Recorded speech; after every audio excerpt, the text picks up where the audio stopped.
A wild silverback grabbed the photographer's lens. The reason was beautiful.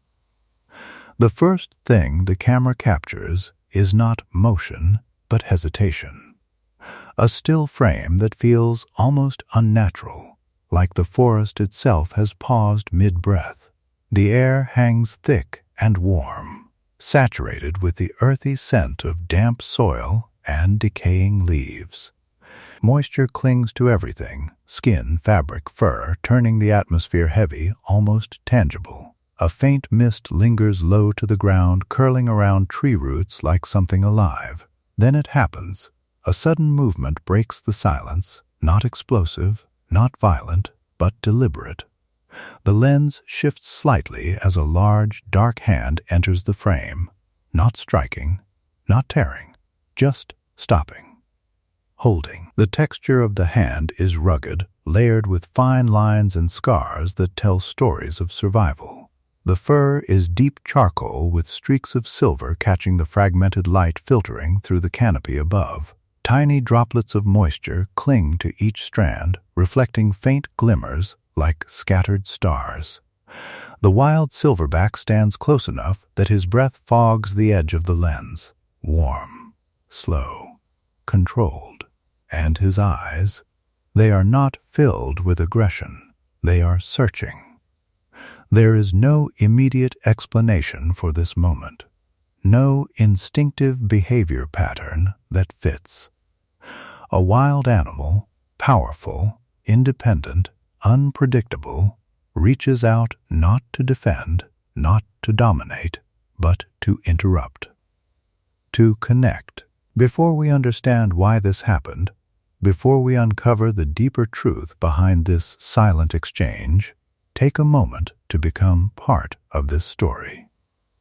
Wherever you're watching from, share your location and the time in the comments below. These stories travel across continents, connecting people in ways we don't always see. And if you believe animals can feel, think, and communicate in ways we're only beginning to understand, consider liking this video and subscribing, because what unfolds next may change the way you see the natural world forever.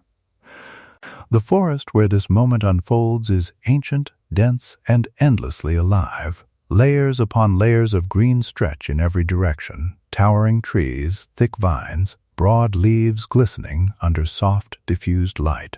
The ground is uneven, softened by years of fallen foliage. Every step releases a faint organic scent, rich, damp, and deeply rooted in life and decay. It is a place where nothing is still for long, except him. Daniel Mercer had spent years studying wildlife behavior, but not in the way most imagine. He wasn't there to control, to interfere, or to impose structure. His work was rooted in patience, long hours of observation, quiet presence, and respect for distance. He understood one fundamental rule: the wild does not adapt to you, you adapt to it. His camera was his only bridge. Through its lens, he had documented patterns, feeding habits, social bonds, protective instincts. But more than that, he had learned to notice what wasn't obvious. The pauses, the silences, the subtle shifts that signaled something deeper beneath the surface. And among all the animals he had observed, one stood apart. A silverback known to researchers as Atlas. Atlas was not the largest male in the region, nor the most aggressive. But there was a composure about him, a quiet authority that required no display. His movements were efficient, purposeful. His presence alone guided the troop. Daniel had observed Atlas from a respectful distance for nearly 2 years. Never this close, never like this. In the days leading up to this moment, something had changed. At first, it was almost invisible, a slight delay in movement, a pause before standing. Atlas's posture, usually relaxed but alert, carried a tension that didn't belong. His breathing, captured faintly through zoomed footage, seemed heavier than usual. The forest itself reflected the shift. Bird calls became irregular. The usual rhythm of insects softened at odd times. Even the wind, carrying the scent of wet bark and distant rain, moved in uneven patterns. Something was off.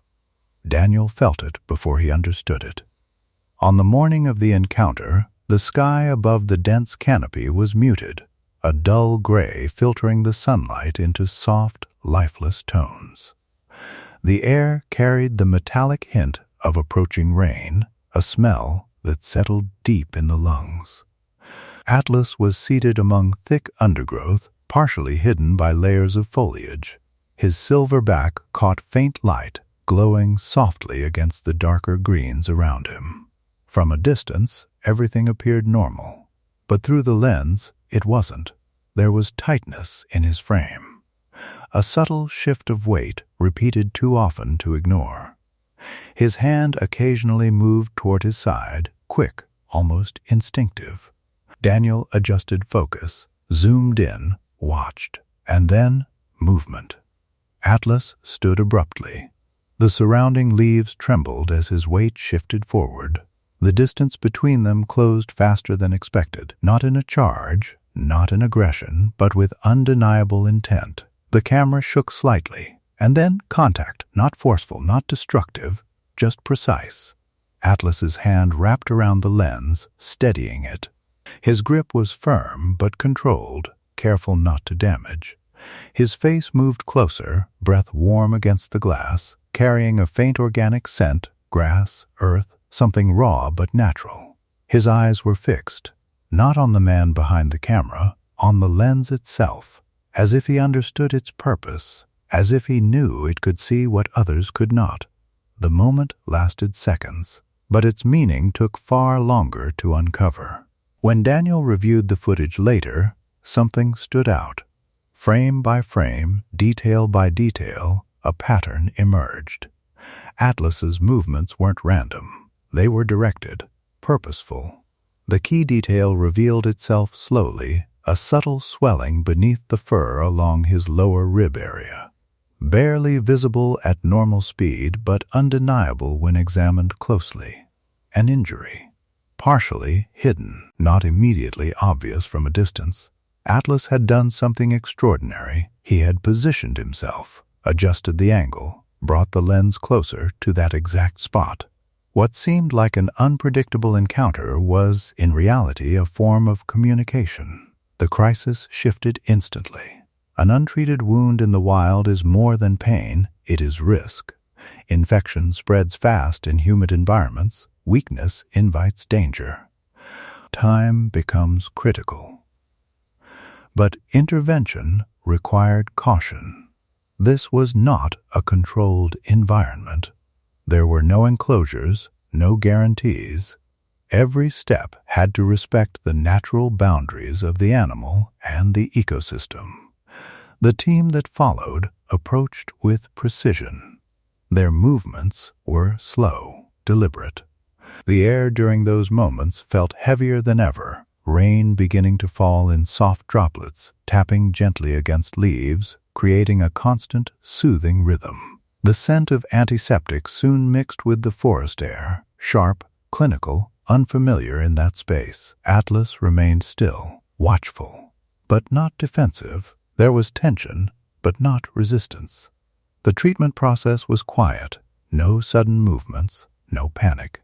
Just careful coordination and controlled breathing, the kind of silence that isn't empty but full of awareness. And then something subtle happened. Atlas's breathing began to match the rhythm around him, slow, even, synchronized. The tension in his body softened, not completely but enough to allow the moment to pass without conflict. When it was done, when the immediate danger had been addressed, there was a pause, a stillness, rain falling gently, leaves glistening under dim light. The scent of earth richer now, deeper. Atlas looked once more toward Daniel, not long, not dramatic, just enough. And then he turned, moving back into the dense forest, his form slowly dissolving into layers of green and shadow until he was gone. What remains is not just an encounter, it is a question. How does an animal, untouched by human language, recognize a tool, understand its purpose, and use it to communicate a need? This is not instinct as we define it. This is awareness. This is perception shaped by experience, memory, and something deeper we are only beginning to understand. Perhaps intelligence is not measured by similarity to humans, but by the ability to adapt, to interpret, to reach beyond one's own limitations. And perhaps empathy is not exclusive to us. Perhaps it exists quietly in the wild, waiting for moments like this to reveal itself. A silent request, a mutual understanding, a connection built not on control, but on trust. As this story comes to an end, one truth lingers in the quiet space it leaves behind. Sometimes the most powerful communication happens without a single sound.